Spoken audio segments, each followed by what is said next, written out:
Welcome back, Midnight Strikers, to ACDC Mania, where we'll attempt to wrap up the ACDC discography by reviewing their 3 most recent studio albums and their most recent box set. So, let's get this show on the road with Black Ice, right here, the deluxe studio edition. And the first studio album of ACDC's that I actually had the option or availability to purchase when it was new, because I had just become a fan around, 06, 07-ish, and they didn't release any studio albums in between that time. Actually, the wait between Stiff Upper Lip, their last studio album, and Black Ice was 8 years long, as this was released in 2008 in a lot of different colors, actually. 3 different colors: blue, yellow, and red. Red was the standard edition. Yellow had some extra pictures and stuff in it, and blue was the deluxe of the deluxe versions with lots of pictures to be had there and a lot of different linear notes. So this actually is an interesting album because this is in fact a booklet attached to the album itself. So the album cover actually is pretty cool on this one. They have different album covers per color for the logo. Like I said, one's red, one's blue, and one's yellow. There's different colors, but this one is pretty cool. I actually like the color or the cover of this one, even though it's just plain simple. It has the gears in the background, probably the gears of time, if you will. But overall, this album is largely a return to form for ACDC, and I do not say this lightly. Stiff Upper Lip, as I said, in my opinion anyways, I know some people actually disagreed with me on this, but it's an album that definitely shows their age. It definitely shows, their entry into the new millennium isn't exactly a smooth one, and while there were a lot of great songs on Stiff Upper Lip, Black Ice beats it tenfold, in my opinion. I mean, when I first heard this album, I was blown away. Of course, when I listened to it a few months down the road, I thought it had a lot of filler, and I thought they had slowed down, especially during their live concerts. Mainly Live at River Plate was the concert that gave me this impression of them. But Brian Johnson sounds young as ever on this album, and so does everyone else, to be honest.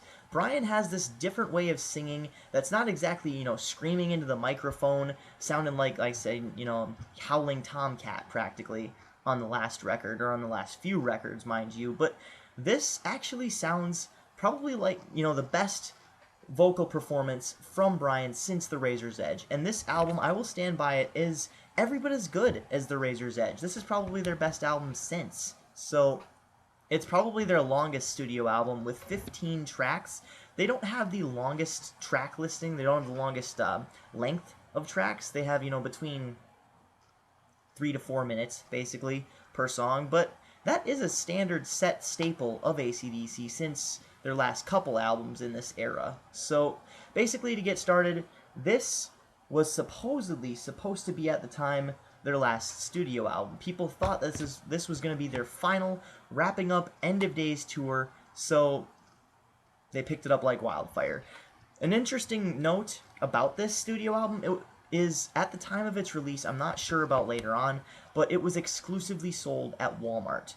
I don't know why. I don't know if they had a monopoly or some sort of deal with them, or if it was the actual band versus the producers or the record company, but it was just sold at Walmart. So they had a huge display, and it was really awesome, and I just have lots of fond memories back from high school. When I got this album, my hair was like that short, so just to give you an idea of how long ago that was.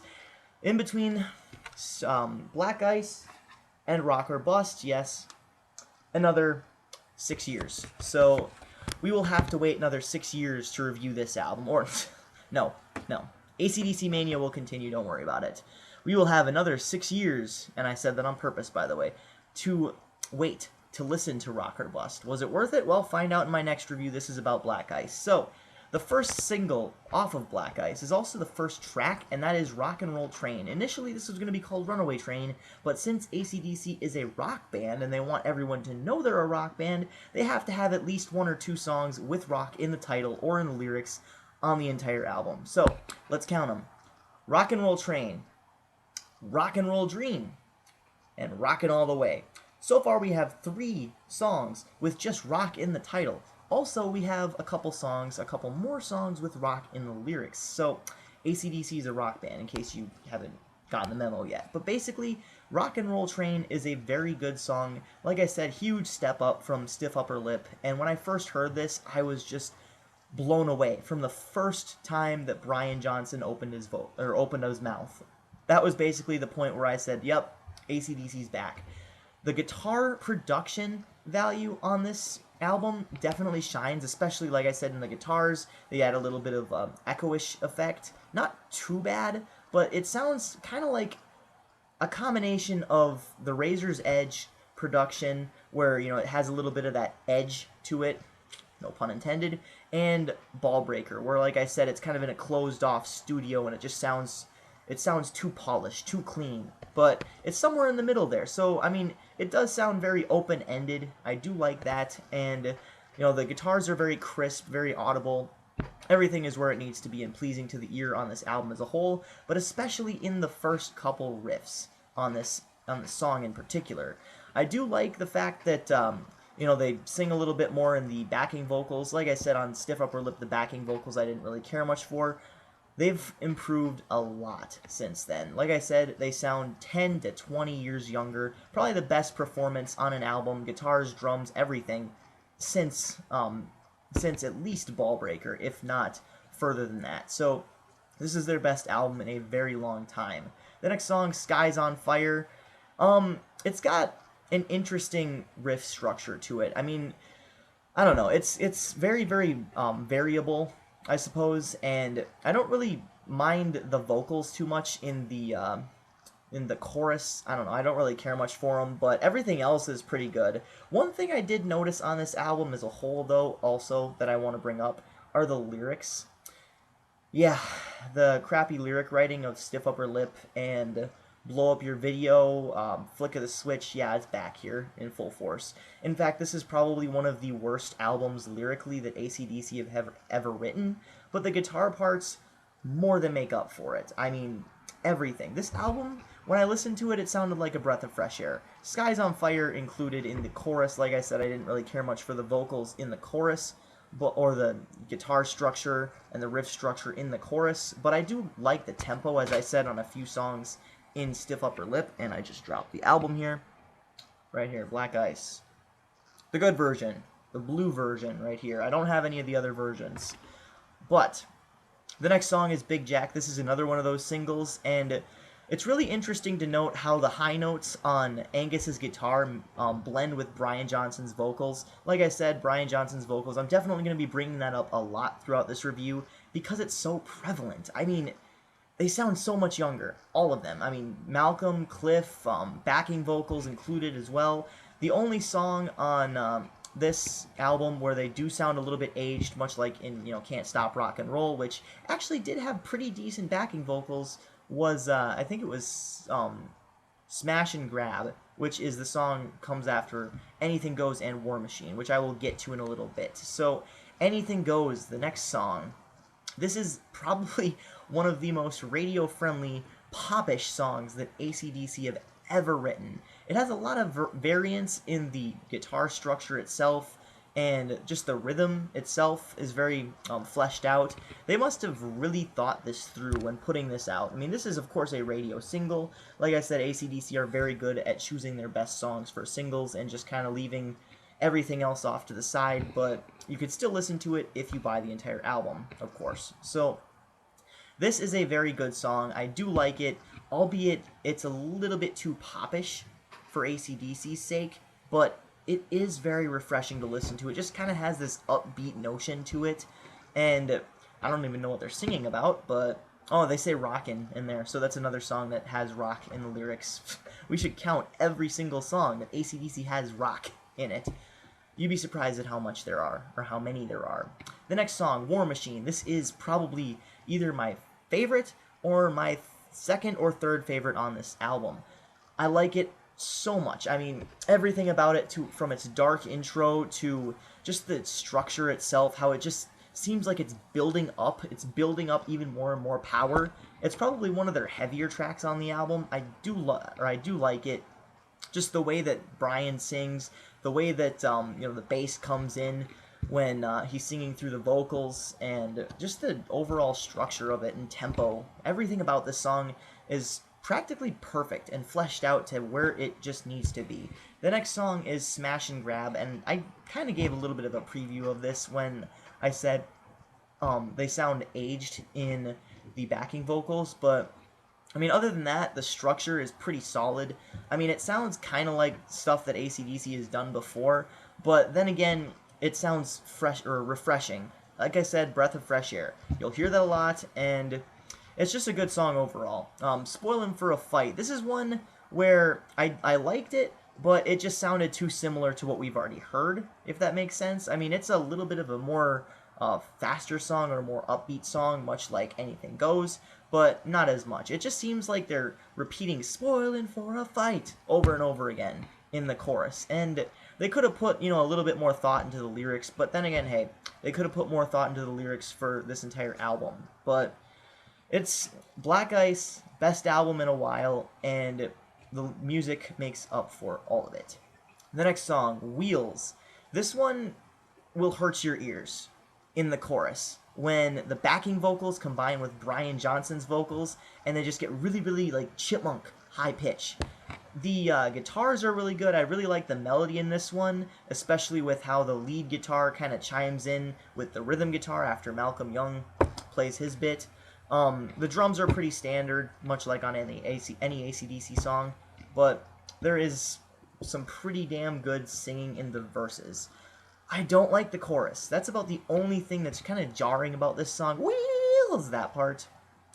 You'll know what I'm talking about if you've heard this song. Decibel, the next song. I like the bridge in it. I like the part where there's a lot of variety in the guitar parts right before the chorus, where he's saying decibel, oh yeah, decibel, that right before that part. I like how it just kind of shakes it up a little bit with the guitar parts.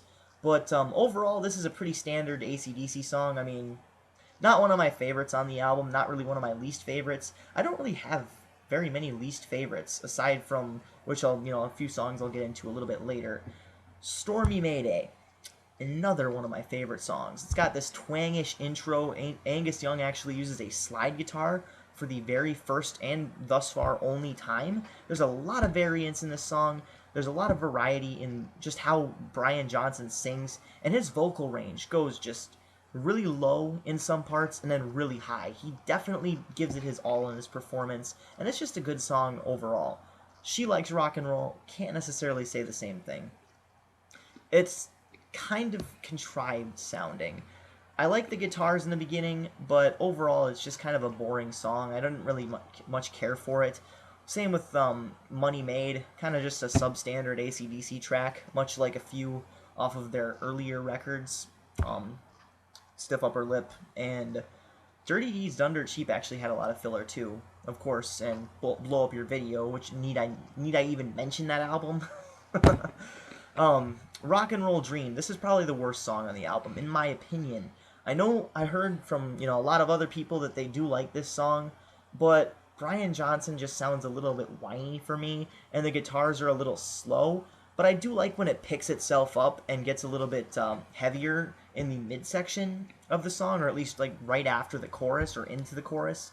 That's probably my favorite part of this song in general, but overall it's probably the worst song on the album for me, in my opinion. So, Rockin' All the Way, another rockin' song. She's rockin' all the way. Another one that's just kind of average. It's not really one of my favorite songs, not one of my least favorite. It's just kind of there. I wouldn't necessarily call it filler though, because I will listen to it and I'll rock out all the way to it and shit. But overall, it's just kind of there. The Closer now. We're at track number 15, The Closer. The best song on the album, in my opinion, and the best riff that AC/DC has ever written in their entire career, or at least close to it. Black Ice has the best guitars, the best production that I've ever seen on this album, or at least in modern AC/DC times, all the way back to the Razor's Edge. This is probably their best song since Thunderstruck. I absolutely love this song. The only thing that could be changed about it for the better would be the lyrics, but everything from the structure to the riffs to the drums to the bass. Everything is just perfect. Even the singing is just where it needs to be. I like the live version too. The live version is pretty kick-ass too, but Black Ice as a whole is just a really good song on a superb album. So, best riff, best opening riff, especially. And then it keeps going into the song. It just sounds really dark, really intense, and it just keeps on going. It keeps on hitting you with everything it's got. So, overall, this is a really good album. It's a breath of fresh air. It's AC/DC on comeback lane, and we'll see what happens with Rock or Bust. So, overall, I'd probably rate this album an 8.5 out of 10. It's every bit as good as The Razor's Edge for me, if not a little bit better, with the exception of the production and a few songs like Money Talks and Thunderstruck, Got You by the Balls, to name a few that are superbly better. But other than that, it's a great album. If you haven't listened to it yet, you are doing yourself a huge disservice. So go out and listen to it. This is Midnight Strike 3625. Look forward to the Rock or Bust review, which will be coming either tomorrow or the next day. So keep calm and rock on, as always.